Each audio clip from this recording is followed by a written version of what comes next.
Welcome back, my dear students. നമ്മൾ ഈ chemical bonding എന്ന് പറയുന്ന ചാപ്റ്ററിൻ്റെ അടുത്ത ഒരു സെഷനിലാണ് നമ്മളിപ്പം നിൽക്കുന്നത്. നമ്മൾ കെമിക്കൽ ബോണ്ടിങ് മെത്തേഡിൻ്റെ approximations, different approximations in explaining chemical bonding അതാണ് നമ്മൾ പഠിച്ചുകൊണ്ടിരിക്കുന്നത് അല്ലേ. അപ്പോൾ ആദ്യത്തെ അപ്രോക്സിമേറ്റ് മെത്തേഡ് ആയിട്ടുള്ള പെർട്ടർബേഷൻ മെത്തേഡ് നമ്മൾ ഡിസ്കസ് ചെയ്ത് കഴിഞ്ഞു. വേരിയേഷൻ മെത്തേഡ് സ്റ്റാർട്ട് ചെയ്തു.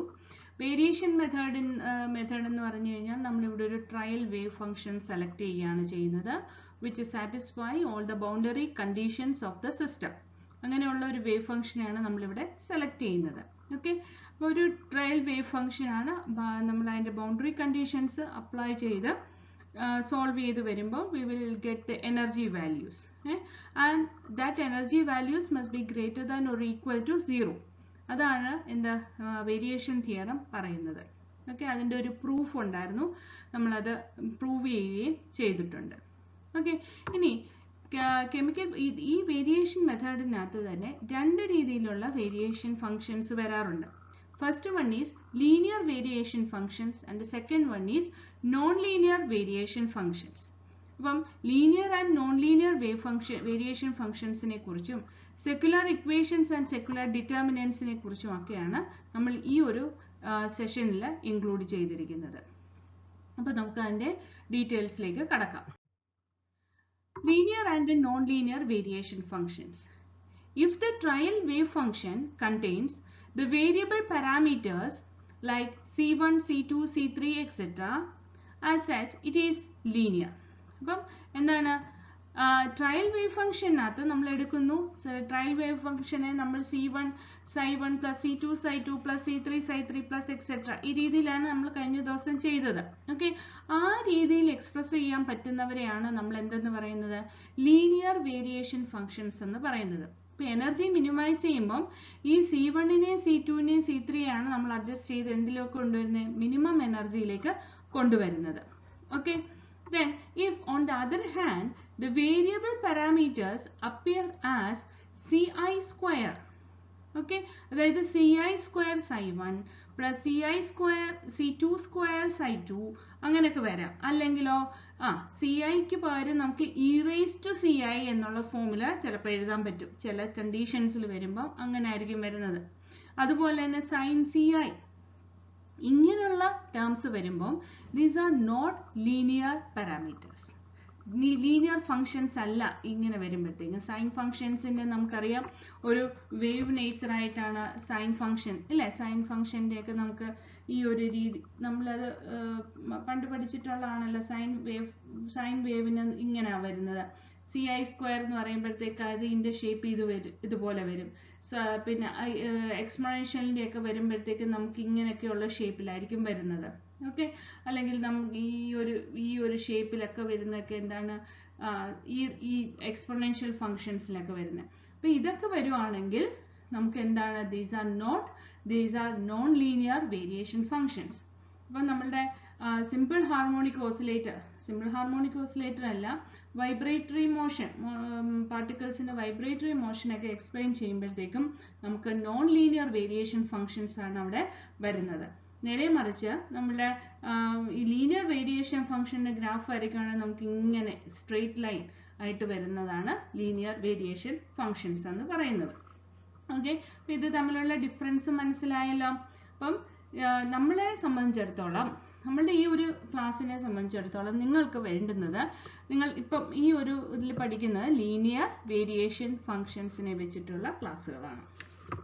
Okay, now let's start with a linear variation function. Okay, നമ്മളുടെ ഒരു trial function psi is equal to a1 phi1 plus a2 phi2 എന്ന് എഴുതാം. ദാറ്റ് ഈസ് psi എന്ന് പറയുന്നത് എന്താണ്, it's A trial wave function. a1 ഉം a2 എന്ന് പറയുന്നത് എന്താണ്, വേരിയബിൾസ് ആണ് അല്ലേ, വേരിയേഷൻ പാരാമീറ്റേഴ്സ് ആണ്. And phi1 and phi2 are the two different wave functions അല്ലേ. അതായത് ഫോർ എക്സാമ്പിൾ നമ്മളൊരു sp ഹൈബ്രിഡൈസേഷൻ എടുക്കുകയാണ്. sp ഹൈബ്രിഡൈസേഷൻ എടുക്കുകയാണെങ്കിൽ അതിനകത്ത് നമ്മളുടെ sp ഹൈബ്രിഡൈസേഷൻ എടുക്കുകയാണെങ്കിൽ s ഓർബിറ്റൽ എന്ന് പറയുന്നതായിരിക്കും phi1 എന്ന് പറയുന്ന ഫംഗ്ഷന്, p ഓർബിറ്റൽ എന്ന് പറയുന്നത് phi 2 എന്നുള്ളത്. ഇവരുടെ തമ്മിലുള്ള കോമ്പിനേഷൻ ആണ് that is psi is equal to a1 phi 1 plus a2 phi 2 എന്നുള്ള രീതിയിൽ എഴുതാം. ആൻഡ് psi എന്ന് പറയുന്നത് എന്താണ്? നമ്മളുടെ വേവ് ഫംഗ്ഷൻ ആണ്, ട്രയൽ വേവ് ഫംഗ്ഷൻ. ഇത് ഞാൻ SP എന്നുള്ളത് ഒരു ജസ്റ്റ് ഒരു എക്സാമ്പിൾ പറഞ്ഞതേ ഉള്ളൂ. ഇത് നമ്മൾ വീണ്ടും ഇത് പറയുന്നുണ്ട്, പിന്നീട് നമ്മൾ പറയുന്നുണ്ട്. ഓക്കെ, അപ്പം a1 phi 1 plus a2 phi 2 എന്ന് പറയുന്നത് നമുക്ക് എഴുതാൻ പറ്റും. Okay, this is the linear combination ആയിട്ടാണ് നമ്മൾ എഴുതിയിരിക്കുന്നത്. Okay, then what happens is, ഇനി ആവറേജ് എനർജി എന്ന് പറയുന്നത് എന്താണ്? Average energy is equal to integral psi star psi integral psi star h psi d tau. ഇവിടെ h എന്ന് പറയുന്നത് എന്താ? ഹാമിൽട്ടോണിയൻ ആണ്. ഹാമിൽട്ടോണിയൻ എന്ന് ക്യാപ്പ് കൊടുത്തിട്ടുണ്ട്. psi d tau divided by integral psi star psi d tau.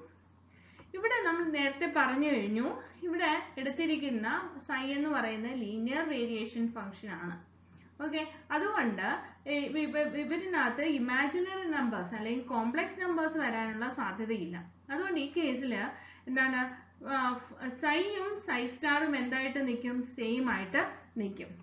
അങ്ങനെയെങ്കിൽ നമുക്ക് സൈക്കും സൈയുടെ value ഇവിടെ സബ്സ്റ്റിറ്റ്യൂട്ട് ചെയ്ത് കൊടുക്കാം. That is a1 phi 1 plus a2 phi 2 into h cap a1 h cap of a1 phi 1 plus a2 phi 2 d tau divided by integral a1 phi 1 plus a2 phi 2 the whole square d tau. Okay, ഇനി നമുക്ക് ഇതിനെ എന്ത് ചെയ്യണം? ഇതിനെ നമ്മൾ എന്ത് ചെയ്യണം? Integration by parts എന്നുള്ളൊരു രീതി ഉണ്ടല്ലോ. ഇന്റഗ്രേഷൻ ബൈ പാർട്സ് നമ്മൾ ഡിഗ്രിക്ക് പഠിച്ചിട്ടുള്ളതാണ്. ആ രീതിയിൽ അതുപോലെ തന്നെ ഇതിനെ ഒന്ന് ക്രോസ് മൾട്ടിപ്ലൈ ഇന്റേണൽ ആയിട്ട് അത് കൊണ്ടുവരികയും ചെയ്ത് റീഅറേഞ്ച് ചെയ്യുമ്പോൾ നമുക്ക് ഈ രീതിയിൽ വരും. എനർജിയെ ഞാൻ തൽക്കാലം ഇങ്ങനെ റെപ്രസെന്റ് ചെയ്തിരിക്കുകയാണ്, എന്ന് റെപ്രസെന്റ് ചെയ്തിരിക്കുകയാണ്. എനർജി ഈസ് ഈക്വൽ ടു എന്ത് കൊടുക്കാം? Integral a1 phi 1 h a1 phi 1 d tau plus integral a1 phi 1 Hamiltonian of a2 psi 2 d tau plus integral a2 psi 2 a2 psi 2 h cap a1 phi 1 d tau plus a2 phi 2 h cap then h cap of a2 phi 2 d tau divided by ഇതിനെ നമ്മൾ a plus b the whole square എന്നുള്ള ഒരു ഫോമിലാണ്. അതുകൊണ്ട് എന്താ a square plus 2ab plus b square എന്നുള്ള രീതിയിൽ എഴുതാം. അതിനെ നമ്മൾ എന്ത് ചെയ്തു? ഇന്റഗ്രേഷൻ ബൈ പാർട്സ് നമ്മൾ ആ ഒരു രീതിയിൽ എഴുതിയിരിക്കുന്നു. ഓക്കെ, ഇനി അതിനെ ഒന്നുകൂടെ ഒന്ന് റീഅറേഞ്ച് ചെയ്ത് എഴുതിയിരിക്കുകയാണ്. സെയിം തന്നെ. അപ്പം നിങ്ങളുടെ എക്സാമിനേഷൻ പോയിന്റ് ഓഫ് വ്യൂവിൽ ഇത് നിങ്ങൾക്ക് പഠിക്കാൻ വേണ്ടിയിട്ടാണ് ഞാൻ ഇങ്ങനെ വിശാലമായിട്ട് എഴുതിയിരിക്കുന്നത്. പക്ഷേ എക്സാമിനേഷൻ പോയിന്റ് ഓഫ് വ്യൂവിൽ നിങ്ങൾക്ക് E is equal to integral psi star h psi d tau divided by psi star psi d tau is equal to ഇത് വാല്യൂ സബ്സ്റ്റിറ്റ്യൂട്ട് ചെയ്യുക. ഓക്കെ, അപ്പോൾ ഈ ഒരു ഇക്വേഷൻ മസ്റ്റ് ആയിട്ട് എഴുതണം.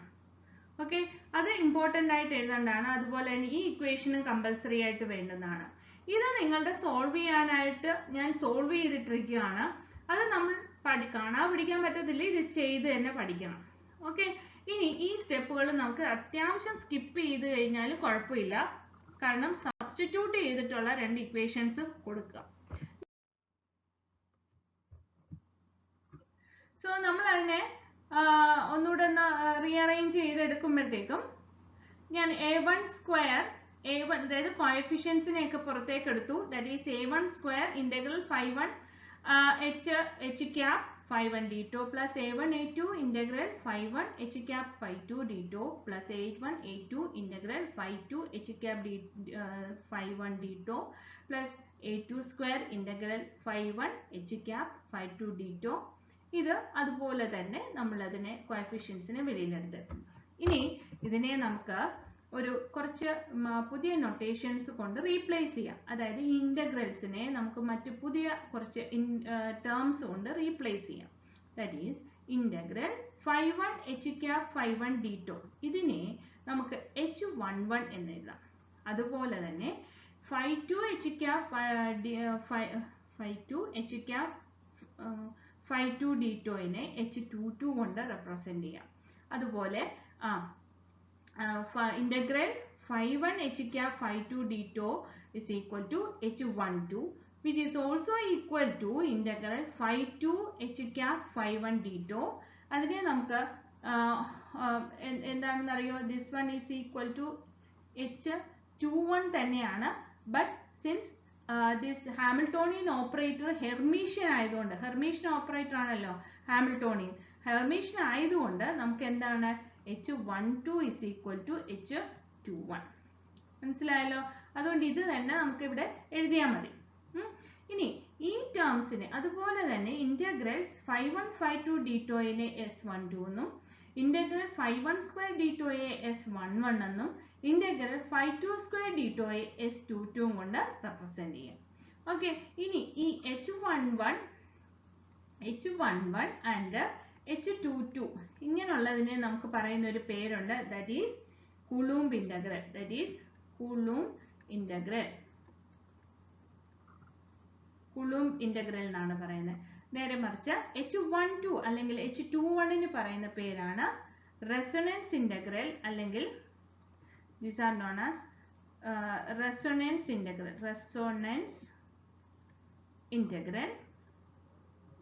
or exchange integral ഓക്കെ, ഈ h12 അല്ലെങ്കിൽ h21 നമ്മൾ എന്താ പറയുന്നത്, ഒന്നെങ്കിൽ റെസൊണൻസ് ഇന്റഗ്രൽ എന്ന് പറയാം, അല്ലെങ്കിൽ എക്സ്ചേഞ്ച് ഇന്റഗ്രൽ എന്ന് പറയാം. ഇനി ഈ s12 എന്നുള്ള ഫോമിലുള്ളവരുണ്ടല്ലോ, s12 എന്നുള്ളതിന് നമ്മൾ പറയുന്ന പേരാണ് overlap integral. This is known as overlap integral. Okay, then this equation by replacing with this Coulomb integral, exchange integral and overlap integral, we will get energy expression as a1 square h11 plus 2a1 a2 h12 plus a2 square h22 a1 divided by a1 square s11 plus a2 square s22 plus 2a1 a2 s12. Okay, അപ്പൊ ഇവിടെ h എന്ന് പറയുന്നത് എന്താണ്, ഈ Hamiltonian ഒന്നും അല്ല, അതുകൊണ്ട് തെറ്റിദ്ധരിക്കരുത്. h എന്ന് ഇവിടെ കൊടുത്തിരിക്കുന്നത് എന്താണ്, ദിസ് റെപ്രസെന്റ്സ് കൂളൂംബ് ഇന്റഗ്രൽ അല്ലെങ്കിൽ റെസൊണൻസ് ഇന്റഗ്രലിനെയാണ് h കൊണ്ട് റെപ്രസെന്റ് ചെയ്തിരിക്കുന്നത്. മറ്റേ ഹാമിൽട്ടോണിയന് നമ്മളൊരു ക്യാപ്പ് കൊണ്ടാണ് റെപ്രസെന്റ്, h പോലെ തന്നെ എഴുതിയാലും മുകളിൽ ഒരു ക്യാപ്പ് ഇട്ട് കൊടുക്കാം, വിട്ടുപോകരുത്, അല്ലെങ്കിൽ തെറ്റിപ്പോ. Okay, so this is the equation number 2. Now നമ്മളുടെ ആവശ്യം എന്താണ്, എനർജി മിനിമൈസേഷൻ എന്നുള്ള വേരിയേഷൻ പ്രിൻസിപ്പിളിന്റെ അടിസ്ഥാനം എന്താണ്, എനർജി മിനിമൈസേഷൻ ആണ്. So energy E must be minimum with respect to A1 and A2 in the ground state, and that the value obtained will not be less than the energy of the true ground state. Okay, this is the condition. അപ്പോൾ energy എന്തായിരിക്കണം, നമ്മൾ എടുത്തിരിക്കുന്ന trial wave ഫംഗ്ഷന് minimum ആയിരിക്കണം. അപ്പോൾ അത് കിട്ടാൻ വേണ്ടിയിട്ട് എന്ത് ചെയ്യണമെന്ന് അറിയോ, we have to differentiate with respect to A1. These variables ഉണ്ടല്ലോ, ഈ വേരിയബിൾസ് കൊണ്ട് ഡിഫറൻഷിയേറ്റ് ചെയ്യുമ്പോൾ dE by dA1 must be equal to 0 and dE by dA2 is must be equal to 0. ഈ കണ്ടീഷൻ സാറ്റിസ്ഫൈ ചെയ്യുകയാണെങ്കിൽ നമുക്ക് പറയാൻ പറ്റും നമ്മുടെ കിട്ടിയിരിക്കുന്ന ട്രയൽ വേവ് ഫംഗ്ഷൻ നമുക്ക് സക്സസ്ഫുൾ ആയിട്ട് യൂസ് ചെയ്യാൻ പറ്റുമെന്ന്. ഓക്കെ, അപ്പൊ അത് നോക്കാം എങ്ങനെയാണെന്നുള്ളത്. So this is the energy expression in terms of Coulomb integral, exchange integral and overlap integral. നമ്മുടെ കണ്ടീഷൻ എന്ത്, വേരിയേഷൻ തിയറം ഡിമാൻഡ് ചെയ്യുന്നത് എന്താണ്, dE by dA1 is equal to 0 and dE by dA2 is equal to 0. അങ്ങനെയാണെങ്കിൽ നമ്മൾ അതിനെ differentiate ചെയ്യുക. Differentiating this equation with respect to A1, അങ്ങനെ differentiate ചെയ്യുമ്പോഴത്തേക്കും that must be equal to 0. ഇത് ഇക്വേഷൻ, ഇത് ഒരു ന്യൂമറേറ്റർ ടേം ഉണ്ട്, ഒരു ഡിനോമിനേറ്റർ ടേം ഉണ്ട്, ഇറ്റ്സ് ഈക്വൽ ടു 0. ഇങ്ങനെ വരണമെങ്കിൽ ഡിനോമിനേറ്റർ ഒരിക്കലും 0 ആകാൻ പറ്റത്തില്ല. ഡിനോമിനേറ്റർ 0 ആയി കഴിഞ്ഞ് കഴിഞ്ഞാൽ വാല്യൂ ഇൻഫിനിറ്റി ആയിപ്പോകും. So denominator can be 0. പിന്നെ എന്തായിരിക്കണം 0 ആയിട്ട് വരുന്നത്, ന്യൂമറേറ്റർ പോർഷൻ ആയിരിക്കണം 0 ആയിട്ട് വരേണ്ടത്. ഓക്കെ, ഡിനോമിനേറ്റർ ഒരിക്കലും 0 ആവത്തില്ല, പകരം ഏതായിരിക്കും അപ്പോൾ 0 ആയിട്ട് വരണ്ടേ? ന്യൂമറേറ്റർ പോർഷൻ ആയിരിക്കണം 0 ആയിട്ട് വരേണ്ടത്. അങ്ങനെയെങ്കിൽ നമ്മൾ ഇതിനെ ഒന്ന് റീഅറേഞ്ച് ചെയ്യുക. ദാറ്റ് ഈസ് ഈ ഒരു ടേം ഇസ് ഈക്വൽ ടു 0. അങ്ങനെയെങ്കിൽ ഇതിനെ ഒന്ന് റീഅറേഞ്ച് ചെയ്യുക. ഇവിടെ ഇതിന്റെ 2 കോമൺ ആയിട്ട് കിടപ്പുണ്ട്. 2നെ നമ്മൾ വെളിയിലെടുത്തു. നമ്മൾ ഈക്വൽ സൈനിന്റെ റൈറ്റ് ഹാൻഡ് സൈഡിലേക്ക് ഈ ഇക്വേഷനെയും കൊണ്ടുപോയി ഈ ഒരു ടേമിനെയും കൊണ്ടുപോയി. That means 2 into a1h11 plus a2h22 into a1 square s11 plus 2a1 a2 s12 plus a2 square s22 is equal to 2 into a1 s11 plus a2 s12 into a1 square h11 plus 2a1 a2 h12 plus a2 square h22. Okay, ഇത് കൊടുത്തു കഴിഞ്ഞു കഴിഞ്ഞാൽ നമുക്ക് അടുത്ത term എന്താ വേണ്ടേ? That is നമ്മൾ ഇതിനെ ഒന്നുകൂടെ റീഅറേഞ്ച് ചെയ്തു. That is a1h11 plus a2h22. അതിനെ നമ്മൾ ഈ രീതിയിൽ അറേഞ്ച് ചെയ്തു. ഓക്കെ, അപ്പൊ ഈ ഇത് ചെയ്ത് കഴിഞ്ഞപ്പോഴത്തേക്ക് നോക്കിക്കേ, ഈ 2ഉം ക്യാൻസൽ ആയി പോയി. That is a1 s11 plus a2 s12 into ഈ ടേം. ഓക്കെ, ഇനി ഈ ഒരു ടേം എന്ന് പറയുന്നത് ഈ ഒരു ടേം ഉണ്ടല്ലോ, ദാറ്റ് ഈസ് ഇങ്ങനെ വരുന്ന ഈ ഒരു ടേം, ഈ ടേം എന്ന് പറയുന്നത് മുകളിലോട്ട് നോക്കിക്കേ. നമ്മളുടെ ഇവിടെ എനർജി എന്ന് പറഞ്ഞ ടേം എടുത്തിട്ടില്ലേ? Equation number 2. ഇക്വേഷൻ നമ്പർ 2 എന്ന് പറയുന്ന എനർജി ഇസ് ഈക്വൽ ടു എന്ന് പറഞ്ഞ അതേ ടേം തന്നെയാണ്. therefore we can replace this function with e കൊണ്ട് നമുക്ക് അവിടെ റീപ്ലേസ് ചെയ്യാനായിട്ട് സാധിക്കും. അങ്ങനെ ഈ കൊണ്ട് റീപ്ലേസ് ചെയ്ത് കഴിയുമ്പോൾ എന്നിട്ട് ഒന്നുകൂടെ റീഅറേഞ്ച് ചെയ്യുക. അതായത് a1ന്റെയും a2ന്റെയും ടേംസിൽ വരുന്ന രീതിയിൽ ഒന്നുകൂടെ റീഅറേഞ്ച് ചെയ്യുക. That is a1 into h11 minus es11 plus a2 into h12 minus es12 is equal to 0. Okay, അപ്പൊ ഇതിനകത്ത് ഇമ്പോർട്ടൻറ്റ് പോയിന്റ്സ് നമുക്ക് നിർബന്ധമായിട്ടും വേണ്ട സബ്സ്റ്റിറ്റ്യൂഷൻ ഓഫ് ഈ ഇന്റഗ്രൽ വാല്യൂസ് ഉണ്ടല്ലോ, ഇന്റഗ്രൽ വാല്യൂസ് സബ്സ്റ്റിറ്റ്യൂട്ട് ചെയ്യുന്നത് വേണം. അതുപോലെ തന്നെ വേരിയേഷൻ പ്രിൻസിപ്പിൾ അപ്ലൈ ചെയ്യുന്നത് വേണം. ജസ്റ്റ് വേരിയേഷൻ പ്രിൻസിപ്പിൾ അപ്ലൈ ചെയ്തിട്ട് നമ്മൾ ഇതിനെ ഈ ഒരു ഇക്വേഷൻ വേണ്ടി വരുന്നതാണ്. അതുപോലെ തന്നെ ഇത് വേണ്ടി വരും. ഓക്കെ, ഈ ഇക്വേഷൻസ് എല്ലാം ഞാൻ ടിക്ക് ചെയ്തിരിക്കുന്ന ഇക്വേഷൻസ് എല്ലാം ആൻസർ ഷീറ്റിൽ ഇതിന്റെ ഉത്തരത്തിനകത്ത് വേണ്ടുന്ന പോയിന്റ്സുകളാണ്. ഓക്കെ, വലിയ ടേംസ് നമുക്ക് തൽക്കാലം ഒഴിവാക്കാം, പക്ഷെ അത്യാവശ്യം വേണ്ടുന്ന ടേംസുകൾ ഉണ്ടായിരിക്കണം. ക്ലിയർ ആണല്ലോ? അപ്പൊ നമ്മുടെ കിട്ടിയ ഇക്വേഷൻ എന്താ? a1 into h11 minus es1 a2 into h12 minus es12 equal to 0. ഇവിടെ വരെയാണ് നിൽക്കുന്നത്. നമ്മൾ ആ ഇക്വേഷനെ ഒന്നുകൂടെ ഞാൻ ഇവിടെ എടുത്ത് എഴുതിയിട്ടുണ്ട്.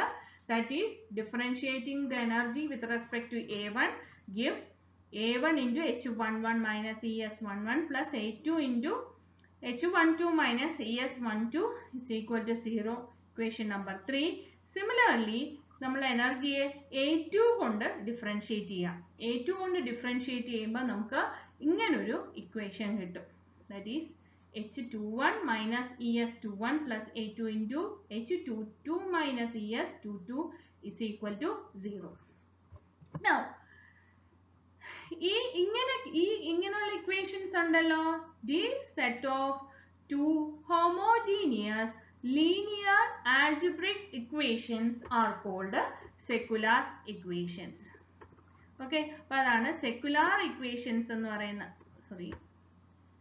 secular equations എന്ന് പറഞ്ഞാൽ എന്താണ്? അപ്പം that is secular equations എന്താണ്? set of two homogeneous linear algebraic equations are called secular equations. മനസ്സിലായല്ലോ? അപ്പോൾ ഈ രണ്ട് ഇക്വേഷൻസിനെ നമ്മൾ secular equations എന്ന് പറയുന്നത്. Now, the secular equations have non-trivial solutions. That is, when the coefficients a1 and a2 are not 0. നമ്മൾ a1 ന്റെ a2 ന്റെ വാല്യൂസ് കണ്ടുപിടിക്കാനാണ് പോകുന്നത്. അപ്പോൾ a1 ഉം a2 ഉം 0 ആകാൻ പാടില്ല അല്ലേ? അങ്ങനെ a1 ഉം a2 ഉം 0 ആകാൻ പാടില്ല എങ്കിൽ പിന്നെ എന്തായിരിക്കും 0 ആവുന്നത്? ഈ ടേംസ് ആയിരിക്കും 0 ആകുന്നത്. Okay, h11 minus es11, h12 minus es12 ഇങ്ങനെ വരുന്ന ടേംസിനെ ആയിരിക്കണം 0 ആയിട്ട് വരുന്നത്. ഓക്കെ, അങ്ങനെയാണെങ്കിൽ നമുക്ക് ഈ സെക്കുലർ ഇക്വേഷൻസിനെ നമുക്കൊരു ഡിറ്റർമിനന്റ് ഫോമിലേക്ക് എഴുതാൻ പറ്റും. ഓക്കെ, ദാറ്റ് ഈസ് ഈ ഇക്വേഷൻ നമുക്ക് ഡിറ്റർമിനന്റ് ഫോമിൽ എഴുതുകയാണെങ്കിൽ ഇങ്ങനെയാണ് റെപ്രസെന്റ് ചെയ്യുന്നത്. ഈ റെപ്രസെന്റേഷനെയാണ് നമ്മൾ എന്ത് പറയുന്നത്? സെക്കുലർ ഡിറ്റർമിനന്റ് എന്ന് പറയുന്നത്. ക്ലിയർ ആണല്ലോ? ഇനി സെക്കുലർ ഡിറ്റർമിനന്റ് നമ്മൾ ഒന്നുകൂടെ ഒന്ന് റെപ്രസെന്റ് ചെയ്തിരിക്കുകയാണ്. ഇവിടെ ഒരു 2/2 ആണല്ലോ ഈ ഡിറ്റർമിനന്റ് വരുന്ന. 2/2 ഡിറ്റർമിനന്റ് ആണ്. therefore we can expect 2 roots for E. ഇപ്പൊ എനർജിക്ക് രണ്ട് എനർജി വാല്യൂസ് നമുക്ക് കിട്ടും.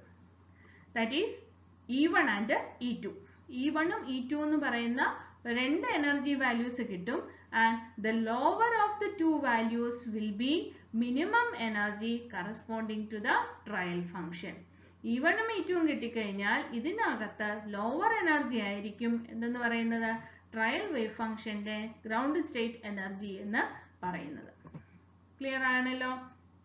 ഇനി നമുക്കൊരു n number of wave functions, basis functions ഉള്ള ഒരു ലാർജ് സിസ്റ്റം എടുക്കുക. ഇപ്പം രണ്ടെണ്ണത്തിന്റെ മാത്രമാണ് നമ്മൾ ഇതുവരെ പറഞ്ഞുകൊണ്ടിരുന്നത്. രണ്ട് വേവ് ഫംഗ്ഷൻസ് മാത്രം വരുന്ന രീതിയിലാണ് നമ്മൾ പറഞ്ഞിരുന്നത് അല്ലേ? അതായത് നമ്മൾ നേരത്തെ എടുത്തിരുന്നത് എങ്ങനെയായിരുന്നു? നമ്മൾ നേരത്തെ എടുത്തിരുന്ന സൈ എന്ന് പറയുന്നത് എന്താ? a1 phi1 plus a2 phi2 എന്നും പറഞ്ഞ് മാത്രമാണ് നമ്മൾ എടുത്തിരിക്കുന്നത്. അപ്പൊ ഇതിനകത്ത് phi1 ഉം phi2 രണ്ട് ബേസിസ് ഫംഗ്ഷൻസ് മാത്രമേ നമ്മളിവിടെ കൺസിഡർ ചെയ്തിട്ടുള്ളൂ. ഇനി ചില കേസസിൽ ഇപ്പൊ ഒരു മൾട്ടി ഇലക്ട്രോൺ സിസ്റ്റം എടുക്കുവാണെങ്കിൽ ഇങ്ങനെയല്ല കഥ വരുന്നത്. ഈ കഥ മാറും അല്ലേ? അങ്ങനെ വരുമ്പോൾ നമുക്ക് suppose n number of wave functions വരുന്ന സിസ്റ്റം ഉണ്ടെങ്കിൽ നമുക്ക് എങ്ങനെ എഴുതാൻ പറ്റുമെന്നറിയോ? That is secular equation can be written as ഈ രീതിയിൽ psi is equal to a1 phi1 plus a2 phi2 plus a3 phi3 plus etc. up to an phi n. Okay, now അത് നമ്മുടെ വേരിയേഷൻ പ്രിൻസിപ്പിൾ അപ്ലൈ ചെയ്യുക. That is dou E by dou A1 is equal to dou E by dou A2 plus is equal to dou E by dou A3 is equal to etc. up to is equal to 0. ഇത് ഏതായിരുന്നു? നമ്മളുടെ equation, നമ്മുടെ variation principle ആണ് പറയുന്നത്, energy minimisation എന്ന് പറയുന്നത്. അങ്ങനെയാണെങ്കിൽ ഇതിനെ ബേസ് ചെയ്തിട്ട് നമുക്ക് n number of secular equations എഴുതാൻ പറ്റും. n number of secular equations. Okay, and these equations can be expressed in the form of a secular determinant. That is h11 minus es11, h12 minus es12, etc. up to h1n minus es1n, h21 ഇതുപോലെ ഈ രീതിയിൽ നമുക്ക് എഴുതി വെക്കാൻ പറ്റും. അപ്പൊ 3 electron system അല്ലെങ്കിൽ 3 wave functions ഉള്ളെങ്കിൽ എന്തോ 3 എണ്ണത്തിൽ നിൽക്കും. 3/3 ഡിറ്റർമിനന്റ് കിട്ടും. നേരെ മറിച്ച് 4 വേവ് ഫംഗ്ഷൻസ് ആണ് കൺസിഡർ ചെയ്യുന്നതെങ്കിൽ 4/4 വരും. അപ്പൊ n number of wave functions consider ചെയ്തുകൊണ്ട് അല്ലെങ്കിൽ ബേസിസ് ഫംഗ്ഷൻ കൺസിഡർ ചെയ്തുകൊണ്ട് we will have n roots. നമുക്ക് എത്ര റൂട്ട്സ് കിട്ടും? n റൂട്ട്സ് കിട്ടും. namely E1, E2, E3, etc. En.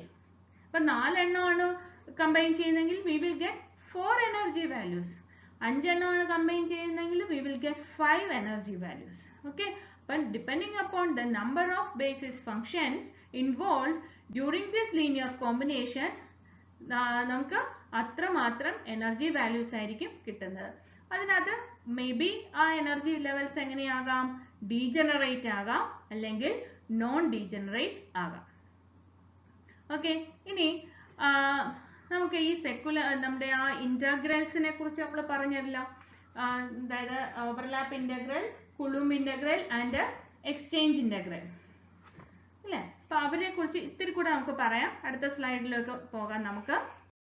ഇനി നമുക്ക് നോക്കാനുള്ളത് Coulomb integral, exchange integral and overlap integral. നമ്മൾ ഓൾറെഡി ഒന്ന് മെൻഷൻ ചെയ്ത് കഴിഞ്ഞു എന്തൊക്കെയാണെന്നുള്ളത്.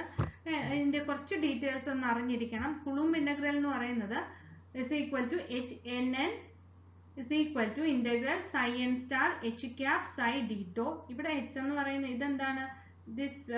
This h represents the Hamiltonian, but this h represents the Coulomb integral. Okay, Hamiltonian operator ആയതുകൊണ്ട് operator symbol നമ്മൾ മുകളിൽ ഒരു ക്യാപ്പ് കൊടുക്കുന്നുണ്ട്. ഓക്കെ, ഇനി എന്താണ് ഇതിന്റെ സിഗ്നിഫിക്കൻസ് എന്ന് പറഞ്ഞു കഴിഞ്ഞാൽ they are rough representation of an energy of an electron in an isolated atomic orbital isolated in an atomic orbital. In this, we will regard this energy as being unaffected by any other nuclei and its value is always negative. Okay, ഇത് സാധാരണ alpha എന്ന് പറയുന്ന symbol കൊണ്ട് നമ്മൾ represent ചെയ്യാറുണ്ട്. Alpha എന്നുള്ള symbol നമ്മൾ use ചെയ്യാറുണ്ട്. ഓക്കെ, ദെൻ ഇതിന്റെ വാല്യൂ എപ്പോഴും എന്താണെന്നാണ് പറഞ്ഞിരിക്കുന്നത്? It's always negative. Okay, then the second type of integral is exchange integral or resonance integral. It can be represented as HNM. ഇവിടെ കുളൂംബ് ഇന്റഗ്രലിന് HNN എന്നായിരുന്നു, റെസൊണൻസ് ഇന്റഗ്രലിന് നമ്മൾ HNM, അതായത് n ഉം m ഈക്വൽ അല്ല എന്നുള്ളതാണ്. Okay, that is equal to integral psi n star h cap psi m d tau, and it represents the energy of an electron in the fields of the atoms n and m, and its value depends upon the distance between the atoms. അപ്പോൾ പിന്നെ atoms തമ്മിലുള്ള ഡിസ്റ്റൻസിനെ depend ചെയ്തിരിക്കും HNM എന്നുള്ളതിന്റെ value എന്ന് പറയുന്നത്. Okay, and when two atoms are not bonded in a classical structure, രണ്ട് atoms തമ്മിൽ bond ചെയ്തിട്ടില്ല എങ്കിൽ, ബോണ്ടഡ് അല്ല എങ്കിൽ, then interaction must be small and we'll assume that it is 0. That is HNM is equal to 0 നമ്മൾ represent ചെയ്യും. Okay, bonded അല്ല എങ്കിൽ, കാരണം ഇന്ററാക്ഷൻ ഉണ്ട് പക്ഷെ ഇറ്റ് ഈസ് നെഗ്ലിജിബിളി സ്മോൾ ആയതുകൊണ്ട്. Okay, and HNM is equal to beta. Beta എന്നുള്ള letter കൊണ്ട് റെപ്രസെന്റ് ചെയ്യും എപ്പോഴാ? when n and m are bonded. n ഉം m ഉം തമ്മിൽ ബോണ്ടഡ് ആണെങ്കിൽ നമ്മൾ ബീറ്റ എന്നുള്ള ലെറ്റർ കൊണ്ടാണ് റെപ്രസെന്റ് ചെയ്യുന്നത്. And the third integral type is overlap integral, which is represented by SNM, which is equal to integral psi n psi m d tau. Okay, and it measures the probability of finding electrons at atoms n and m. Okay, probability of finding electrons at atoms n and m. Okay, and if the two atoms are not close together, രണ്ട് ആറ്റംസും അടുത്തടുത്തല്ല എങ്കിൽ, n and m atoms are not close together ആണെങ്കിൽ SNM എന്ന് പറയുന്നത് എന്തായി മാറും? 0 ആയിട്ട് മാറും. അതായത് ഇവിടെ അതുപോലെ തന്നെയല്ലേ, n and m are not bonded, HNM is equal to 0. Similarly, n ഉം m ഉം അടുത്തല്ല, ക്ലോസ് അല്ല എങ്കിൽ SNM വാല്യൂ എന്തായി മാറും? 0 ആയിട്ട് മാറും. And if n is equal to m ആണെങ്കിൽ, that is S11 അല്ലെങ്കിൽ S22, ഇത് എന്താണെങ്കിലും ശരി is equal to 1 ആയിരിക്കും for normalized atomic orbitals. Okay, ഇനി ഇത്രയുമാണ് ഈ ഒരു സെഷനകത്ത് നമ്മൾ കവർ ചെയ്തിരിക്കുന്നത്. ഓക്കെ, നൗ സോ നമുക്ക് ഈ ഒരു വേരിയേഷൻ മെത്തേഡിനെ ബേസ് ചെയ്തിട്ടാണ് നമ്മൾ ബാക്കിയുള്ള മോളിക്കുലർ ഓർബിറ്റൽ തിയറി ആണെങ്കിലും BB തിയറി ആണെങ്കിലും ഒക്കെ എക്സ്പ്ലെയിൻ ചെയ്യാൻ പോകുന്നത്. അപ്പം ഈ ഒരു കൺസെപ്റ്റ് ക്ലിയർ ആയിട്ടുണ്ടെങ്കിൽ നമുക്കത് ഈസി ആയിട്ട് മുന്നോട്ട് പോകാനായിട്ട് പറ്റും. അപ്പോൾ 2-3 പ്രാവശ്യം ഈ വീഡിയോ തന്നെ കാണുക. അതുപോലെ തന്നെ നിങ്ങളുടെ ഇതിൻ്റെ നോട്ട്സ് ഞാൻ നിങ്ങളുടെ ഗ്രൂപ്പിലേക്ക്, അതായത് ക്ലാസ് റൂമിലേക്ക് ഇട്ടേക്കാം. ആ ഗ്രൂപ്പ് നോട്ട്സ് എഴുതിയെടുക്കുക. ഓക്കെ, അപ്പം ഇത് നന്നായിട്ട് മനസ്സിലാക്കി വെക്കുക. വേരിയേഷൻ മെത്തേഡ് എന്ന് പറഞ്ഞാൽ സിമ്പിളായിട്ടുള്ളത് മാത്രമേ ഉള്ളൂ. നമ്മൾ ആ ഒരു വേവ് ഫങ്ഷൻസിൻ്റെ രീതിയിൽ റെപ്രസെൻറ്റ് ചെയ്യുക, അതിൻ്റെ പിന്നെ വാല്യൂസിനെ മിനിമൈസ്ഡ് ടു 0. എന്നുള്ളതിൽ കൊണ്ടുവന്ന് എത്തിക്കുക. അത്രയും കാര്യങ്ങളേ ഉള്ളൂ. അതിന് വേണ്ടിയിട്ടുള്ള സ്റ്റെപ്സ്. അപ്പം ഇമ്പോർട്ടൻറ്റ് സ്റ്റെപ്പുകൾ ഞാൻ ടിക്ക് ചെയ്തിട്ടിട്ടുണ്ട്. അതാണ് ഇമ്പോർട്ടൻ്റ് ആയിട്ട് നമുക്ക് വേണ്ടുന്ന സ്റ്റെപ്പുകൾ. ആ സ്റ്റെപ്സ് നിങ്ങൾ നോട്ട് ചെയ്ത് വെക്കുക മെയിനായിട്ട്. ഓക്കെ, അതെല്ലാം ഡിറൈവ് ചെയ്യാൻ വേണ്ടിയിട്ട് അങ്ങനെ അത് വേണമെങ്കിൽ ആയതുകൊണ്ടാണ് ഞാനങ്ങ് വിശാലമായിട്ട് കൊടുത്തിരിക്കുന്നത്. Okay, so hope you understood the topic well. Have a nice day.